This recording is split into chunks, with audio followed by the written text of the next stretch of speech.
Pittsburgh Steelers fans, what's going on? This is Jeff Hartman, co-editor of BehindTheSteelCurtain.com with I guess you would call it a Steelers postgame show, even though the Steelers didn't play. This is week 4. They should have played.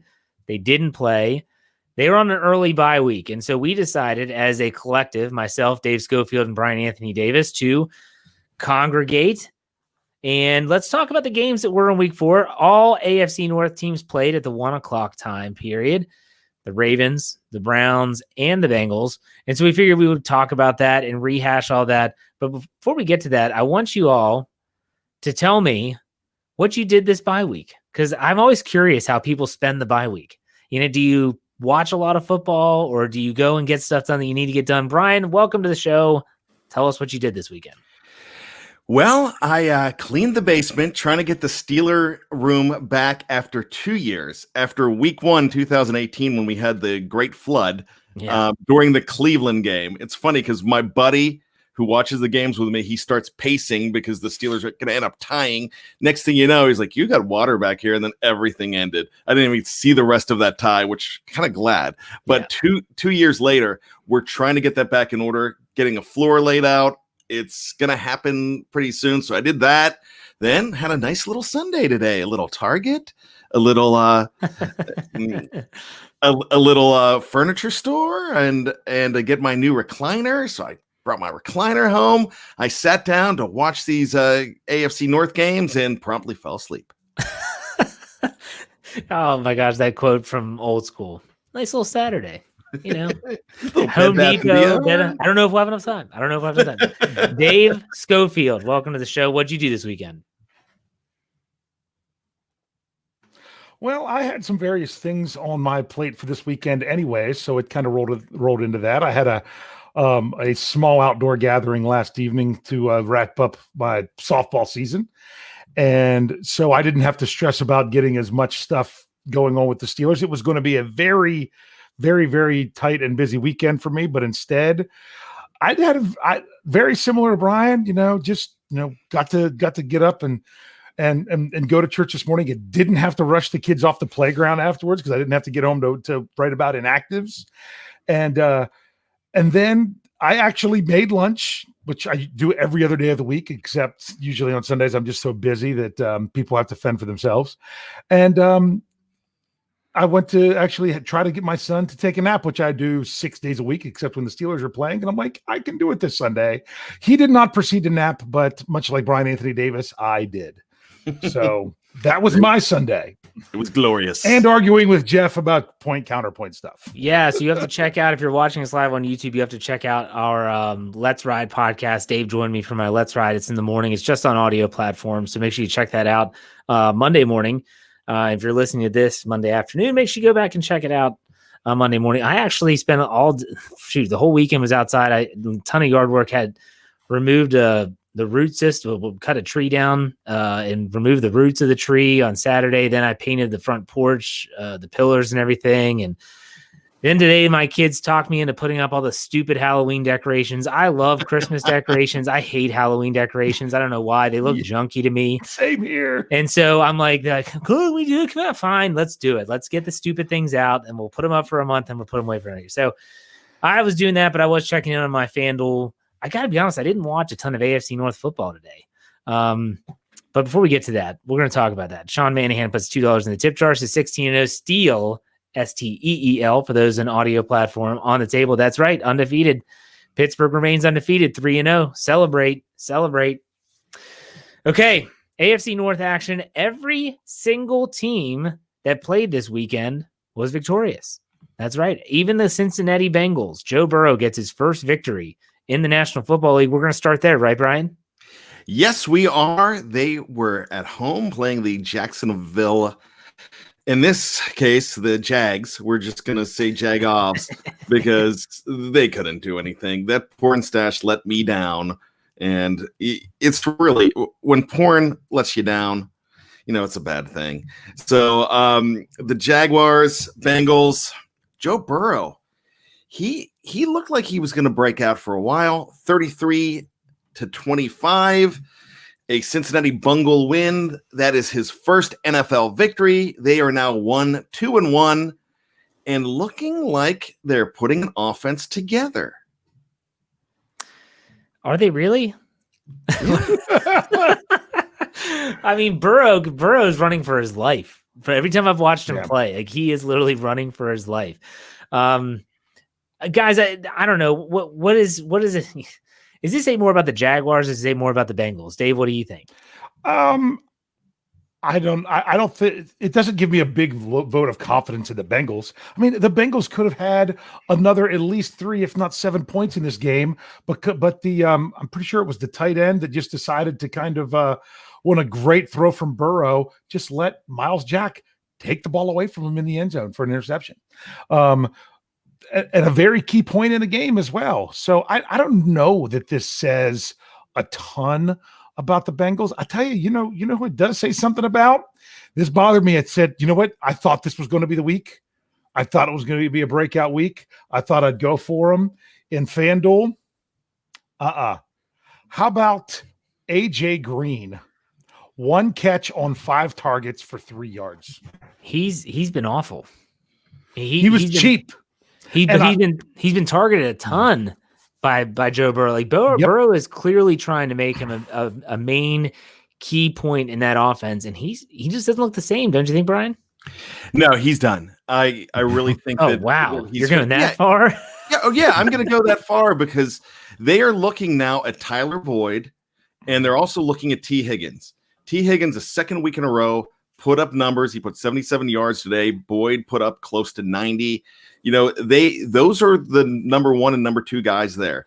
He's going to be around the rest of the year, but remember, they put up over 30 points last week as well. The Cincinnati Bengals did.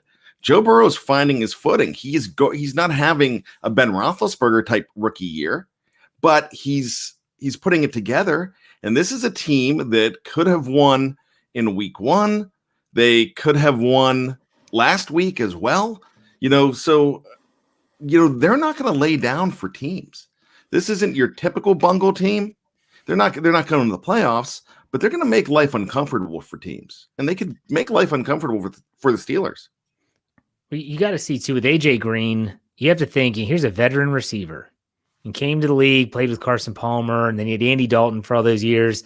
And I'm not saying that Andy Dalton was some type of godsend as a quarterback. We all know that's not the case, but at the same time, he might be getting really frustrated with a rookie. The timing might be off. But again, it's not that not that Burrow is not throwing the ball his way. Dave, you said 5 targets today. I think he was targeted like 8 or 9 times in week 1. He's thrown his way 9 times. Sorry. No, and here's good, Dave. I played him in FanDuel. And he is cheap. He's cheap now. Do you know how many times I figure out a lineup and I'm like, oh, I've got a couple $100 left over. I can go back and upgrade. It's not an upgrade. You know who I took out of the lineup? CD Lamb. Oh, I took him out to put in AJ Green. Price is right. Where's the sad trombone? Womp, womp. Yeah. But I think we can all agree, and they're saying this in the live chat, Joe Burrow does look like an NFL quarterback, even as a rookie. And I'll tell you what, the one thing that impresses me the most about him is he's tough. He has been absolutely clobbered every single time he steps on the field. I mean, he's taken some huge hits. His offensive line's not doing him any favors, and he keeps getting back up, and he's tough. He does have small hands, but other than that, he looks like a good quarterback. So Bengals win 1-2-1. Still basement dwellers in the AFC North, but go ahead, Bryan.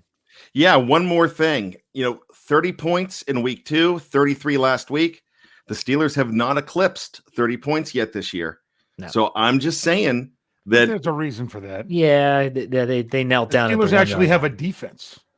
They don't have to put up that many points, like Jeff, because Jeff said they're kneeling down in the red zone at the end of the game. They could put up that many. I'm just saying this. He had a good stat line today: 300 yards, a touchdown, and an interception. This is shaping up, as we going to continue to talk to, going to be a very good division in the entire NFL. Compared to others, yeah, absolutely. Yeah. Compared to others. So what game we go into next, Bryan? What's the other AFC North game?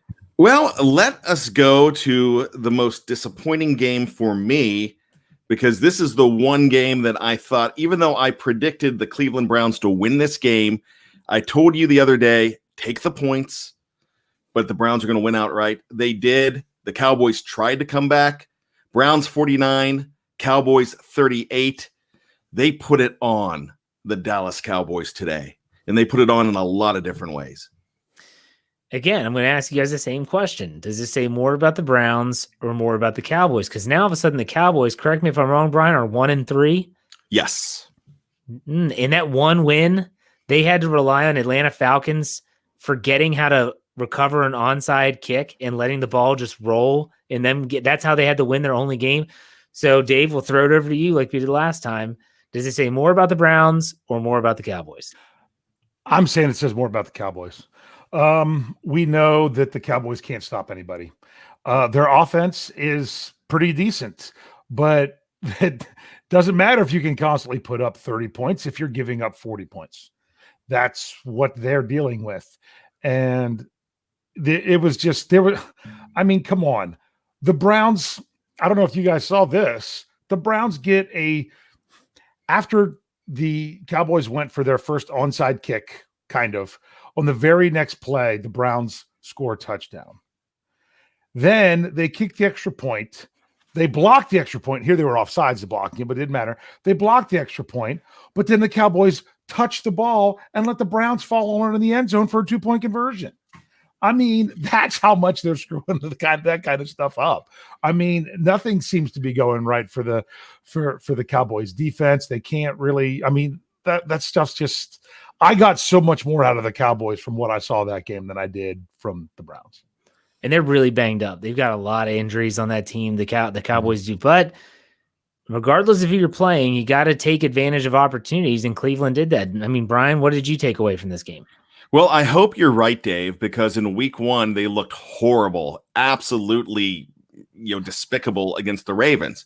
But now they've reeled off 3 straight wins.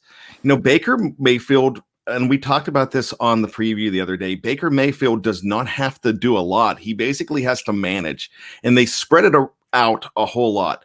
Baker's line was 19 for 30, 165 yards, 2 touchdowns, 0 interceptions. There was another touchdown pass in that game, and it was Jarvis Landry to his old LSU buddy, Odell Beckham Jr. But look at the rushing in this game. Nick Chubb, who went out with an apparent knee injury in the second quarter, I believe, he had 6 rushes for 43 yards, 7.2. He looked like Nick Chubb. Then he went down.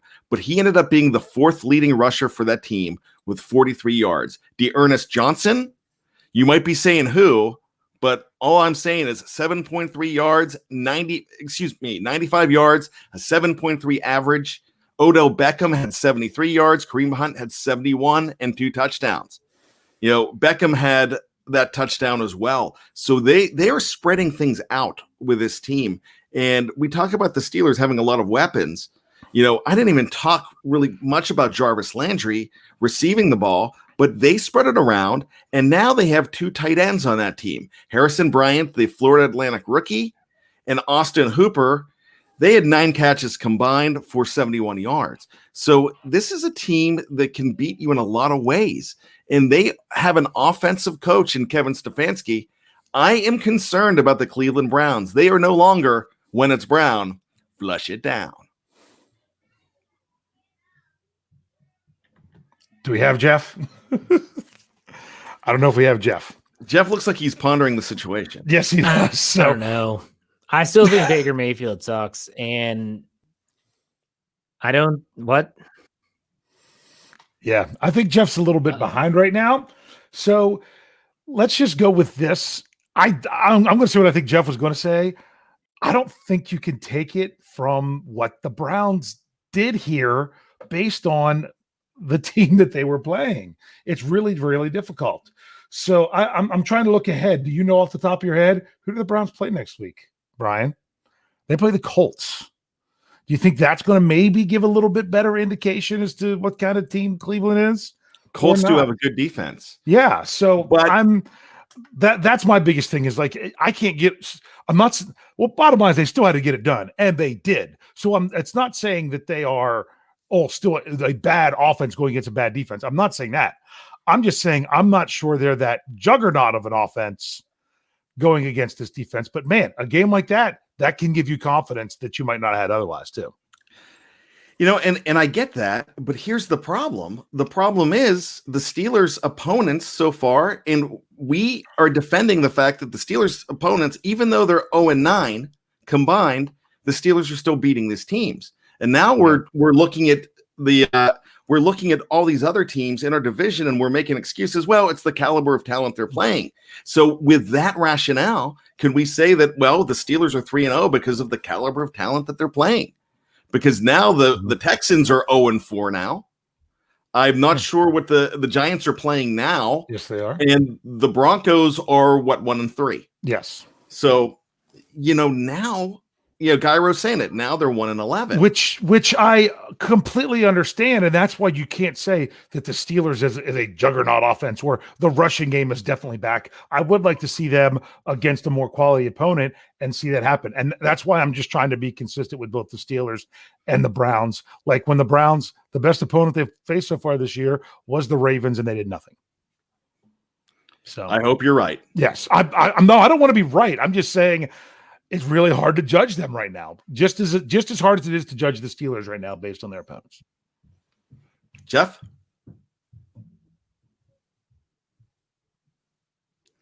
looks like Andre Agassi, doesn't he? With like late Andre Agassi with his hat backwards and and Jeff is getting a little bit frustrated because I know that he's having some technical issues. Jeff used to have what we call he had the premier internet out of everybody in with BTSC early on with the podcasting. And unfortunately, one company was acquired by another, and they decided to turn their quality, their upgrades, let's just say, weren't exactly upgrades. So Jeff's working on that. So changes. Brian, and anything else you have to say here about the Browns and the Cowboys? No, and I agree with the fact that the teams that the Browns have been playing as well. They played the Bengals, they've played the Cowboys, and the Cowboys are not good. And we can look at that for week 9. I believe it's week 9 when the Steelers play the Cowboys to feel a little bit better about that as well. But, and they also, who they played last week, the Washington football team. Yeah. So with that being said, the entire division is playing the NFC East. So that's going to be a problem if you're looking for NFC East teams to knock off your rivals. It's going to be tough. So you have to take care of business against them. I mean, these guys have the potential to all of these teams have the potential to run the table on the NFC East teams, with the exception, though, of Cincinnati, who tied the Eagles. Jeff's back. Yeah. Do we have you, Jefferson? Baker Mayfield sucks. Baker Mayfield sucks. we gave him a chance to come back and say what he really wanted to say. And that was worth it. Yes, it was. I could, yeah. No. Do you know who really sucks? The NFC East. Do you realize it's going to be another 8-8 winner? 8-8 winner is going to do it again. No, but look at this. 7-9, maybe. Realize right now that if tomorrow night, is it tomorrow night? Sorry, no, tonight. If the Philadelphia Eagles can go into San Francisco against a team completely decimated by injury, and if they can somehow pull off a win in San Francisco, they would be in first place by themselves in the NFC East with 1.5 wins. 1-2-1, baby. 1-2-1 would be alone in first place. You know what? I mean, Jeff, I got to bring this up. One of our touchdown under guys, Matty Peveril, he's still trying to make up for last week, almost jinxing the Steelers. He wants to say Dick Shiner is greater than Baker Mayfield. And Dick Shiner played for the Browns, too, at one point. Dick Shiner's legit. There you go. We had a super chat in there, didn't we, Brian? It was also by Matty. Okay. I was trying to look it up. Australian $7.99 with the Survivor Football League. How do the Steelers bye affect entrance, Dave? Jeff is stalled like the Jets' offensive line. So far, there was a warning that said you can't pick the Steelers and the Texans. There were a couple people that did not make a pick. You could say maybe that was the problem. I can't say for sure. Right now, if you want to see this league fall to nothing, if you want to see like 80% of the league get eliminated, then you need to be cheering against the Los Angeles Rams right now, because that's who pretty much everyone has chosen. I've looked at 2 of the 4 leagues, and that's been the overwhelming choice so far. So, but it doesn't look like anybody so far that I've seen. I'm in the 3rd league now, trying to get it to load. Nobody chose either the Steelers or the Titans, luckily. There you go. Mm-hmm. Hopefully you all hear me okay. I'm on time. Yeah, we got you. No, you're doing good. Yeah. Bacon. All right. I can't stand that guy. His commercials are funny, but I can't stand that guy. The new one, have you all seen the new one where he's trying to cover up the seats because rain's coming? Yeah. Yeah. That one's pretty good. I do laugh. They're pretty funny, but I can't stand that guy. All right, what's the final AFC North game to finish out the show here, Bryan? The Ratbirds 31, the Washington football team, or as Dave and I like to say, WTF. Mm-hmm. Washington team football, 31-17. And I got to tell you, the Ravens did not look great in this game. I like I said, I was watching. Some people say, "Oh, it's terrible," but you know what? If I grew up with a father that flipped the TV. We only had 4 TV channels, and he flipped them constantly. And that's just how it was. If there was 2 football games on, he was always flipping the games, and you were guaranteed to miss the big plays from one game because he would be worried about another one. He was terrible at judging which one was going to be where you got to see something. So the fact that to me, red zone is basically my father doing a good job at keeping up at games. So I'm watching red zone, that 1 and 2, because I can watch it on my phone while I'm doing other things. So they rarely showed that game because there was just nothing to show. It just seemed like, Washington kicked a long field goal that hit the upright. Even the Ravens touchdowns, like one was a massive run by Jackson. So it wasn't like there was a lot I didn't see hardly any highlights of that game. Jackson had a 50-yard run that was pretty impressive. And Mark Andrews did Mark Andrews. He had 2 touchdowns. He had 2, didn't he? Yeah. Yeah, he had 2. And then Hollywood Brown had 86 yards. And he got a lot of targets from Lamar Jackson. And he looks to be the real deal. He's playing really well. And he plays well against Pittsburgh, too. And he had touchdowns. I think 3 touchdowns against Pittsburgh last season, if I'm not mistaken, but they did not look like a juggernaut today. And there was a really interesting stat that came out when I was watching that game, and it holds true right now. This is the current stat. After a loss, Lamar Jackson has 5 interceptions and 5 touchdowns. So he even struggles after a loss. So luckily they were playing Washington if you're a Baltimore fan. They did not really, they could have run away from this game. Jeff mentioned before we went on, he's like, wow, they barely covered. And they really did. And I'm looking at this game. I'm thinking, okay, this game could be 45-10. Yeah. I thought it's not, they won the game handily, but you kind of expected them to come out and dominate after losing. And you definitely did. They let Dwayne Haskins throw for more than 300 yards. Mr. Belding. Yeah.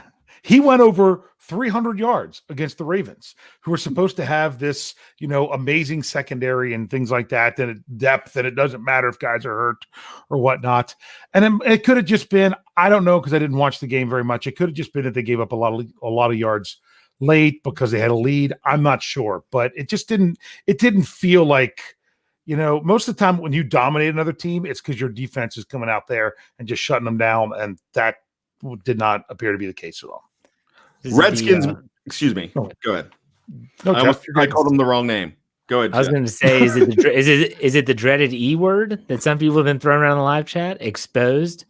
That on Monday Night Football, the Chiefs exposed the Ravens. I don't know if it's Bryan's exposed, like what he was talking about on the preview Thursday. He was fully exposed. Hey, Sean Manahan put $2 in the tip jar. He said the new Seattle still has 2 wins or 2 losses. Baker Mayfield still sucks. That's what he said it should be this year. So. Yeah. Hey, I smoke T-shirt. Seattle Seahawks, they're the only 4-0 team in the NFL right now because all the other 3-0 teams haven't played or are playing right now. Yeah. So interesting. So Seattle does not have 2 losses yet. What were you about to say, Bryan, before you said the wrong team name? Yeah, Washington missed a field goal. They had an opportunity when they scored that last field goal. They had a chance to. They were very close to the touchdown zone at that point. Next thing you know, they took a dumb 5. A penalty, went 5 yards back for too much time. A delay of game, I guess that's what it's called, or the too much time penalty. Next thing you know, Mr. Belding gets sacked for 18 yards, and they're kicking a field. They had, at one point, it was like, and I'm not mistaken. If I'm not mistaken, it was like 3rd and or 2nd and 28. But it was actually it was 2nd and goal from the 28. Yeah. So too much time. You're that's the or is it that the sticks penalty? You've got too much time on my hands. I've got too much. Sing it, Jeff.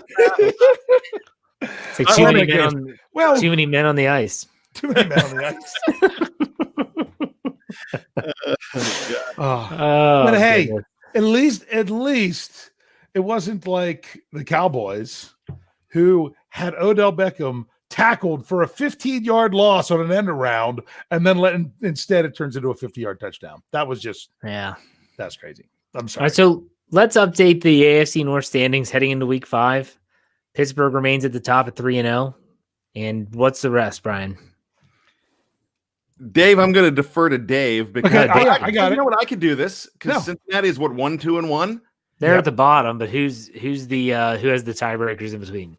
3-1, 3-1, and what the Ravens have the tiebreaker right now. Ravens have the head-to-head tiebreaker and of course the divisional record, which the Steelers, even after Week 5, will not have played at a divisional game. Now I'm trying to look at this. There's another team that has I'm surprised at how many non-divisional games are being played. Like right now, the Las Vegas Raiders are playing the Buffalo Bills. The Raiders don't have a divisional game played yet. How are they going to do when they have to go up against like Kansas City and stuff like that? So I have a theory on that. Okay. And this is something that Jeff brought up way back in May when we were having the schedule reveal. Mm-hmm. What they did was they front loaded a lot of games out of the division just because if they lost the first 4 weeks of the season, that if you lost those games and you said, all right, we can't start for the first month, we're going to start in October. Well, then you could chop off a lot of those games. So there weren't going to be a lot of divisional games up front. But half the Browns games were divisional games. They've played 2 out of their 4 were divisional games. So I know that was the theory behind it, but I don't know that they did that very well then. No, we're finding out with COVID that they are not doing anything well as far as yes, he's on my side for tomorrow. You need to listen to that one, Bryan. And Baker sucks. Baker maybe does suck. Now, someone asked, Kevin D asked the question, does anyone know if the Steelers are going to have fans? Okay, so the Pittsburgh Steelers went to the Pennsylvania State Health Department and they put forth their plan again because they were told no fans for September. Well, clearly the calendar has shifted to October and they're waiting to hear word, but you would have to think they're going to have to find out pretty darn quick because they have a game at home on Sunday. And so if the Pittsburgh Steelers are allowed to have, I think Art Rooney II went on WDVE last week, said they were hoping, fingers crossed, for 20% is what they were requesting. So 20% capacity of the 68,000, I think is what it is now. Dave might know because he's a season ticket holder. I think with the expanded seating, it's like 68,000 capacity. It used to be 65. It's like 68.4 or something like that. If I had to think off the top of my head. So they have not, that I've seen, they have not heard back yet, but you would have to think that they would have to know tomorrow. So they can say, all right, we're getting, I don't even know how that works. Like season ticket holders would get dibs. People that like, Yes. how did they, is that what it was? Season ticket holders would get first That's dibs? what it is. I don't know because I don't get those emails anymore because I filled out the paperwork to opt out at the time that they said, these will be your tickets, but you can't transfer them or sell them. And I'm like, if I can't even transfer them to the other person that I have season tickets with, it doesn't do me any good. Yeah. So I was kind of forced into that. Now I wish I had it. I don't know that I'd go. We'd have to see. Heather, like the AD at Pitt as well, is trying to get games for this weekend. But you know what? I am a Maryland resident, and I'm not a Pennsylvania resident anymore. But I'm looking at this, and I'm thinking that the first thing that Governor Wolf is going to point to is the fact that the Steelers didn't play this weekend because of COVID. And even though it happened with the Tennessee Titans, I have a feeling that he's going to point to that and say, maybe not October. I guess I understand what they're doing, but they're allowing high school fans in games. So you're telling me you can't be right next door at the casino that they've got lots of people indoors. You can't tell me that in a 68,000 seat facility you can't have everyone socially distanced. I mean, it's I don't know. I get it. And you know what? I actually I went back to my high school last weekend, and I went there not expecting to see any fans whatsoever. I was a guest in the press box, and I got there and there were fans, and that was a last minute thing, and I was surprised. And it was supposed to be social distancing, and they didn't do a very good job of it. I will tell you that. That's the only thing that I will say. Mm-hmm. And I don't want to bust on anybody, but it seemed like there were masks, but everyone was still bunched up. Yeah. Dave Shipley puts $5 in the tip jar and says, thanks for spending your time with us on an unexpected buy. BTSC family. Thank you, Dave, for the tip. We appreciate it. And hey, we did what we wanted to do. We came on, we talked about the AFC North games, and there's still games being played right now as it's being recorded. So it's not like we can talk about all the games, but this is it. So, guys, final thoughts on this episode. Bryan, we'll start with you. Hey, you know what? We had football. We had even though all the teams I wanted to lose won, it was still pretty good. And I got a nice little nap. Nice little Sunday. Dave, what about you? I was just trying. I saw someone throw something in the live chat that said that how are the Patriots play in their game when they have 10 positive cases? Where did that come from? That's not what happened at all. So in case anyone was wondering about that being put in the live chat, that is extremely incorrect information. Or someone that has a super duper inside source that's so secret. None of the known NFL world knows about that yet. So, but they didn't get to play. It stinks. We're here with you all because we can enjoy the misery together. But what's nice is, for us as fans who get to watch games, it's not good for the players to not get that rest later. But as for us, for fans, we don't. The only other Sunday we have to worry about not having football, if there's no other situations like this, which I know is a big if, is the weekend of Thanksgiving when the Steelers play on Thursday. That's right. And so my final thoughts are just we're moving right into the Philly game. Right into the Philly game. So hopefully you're paying attention to our podcast platform. If you don't, YouTube is only so many shows. Okay. Well, we have so much more out there on audio. Make sure you follow us wherever you listen to your podcasts, iTunes, Google Play, Spotify, Stitcher, Anchor, Pandora, all of them. Follow us, and BehindTheSteelCurtain.com should be your one-stop shop for all things Pittsburgh Steelers, like Dave and my's point counterpoint article in our podcast, which is my Let's Ride. Make sure you check that out Monday morning. It's a good listen. Trust me. You'll enjoy it. I kind of go off on the NFL, which is always fun. I like that.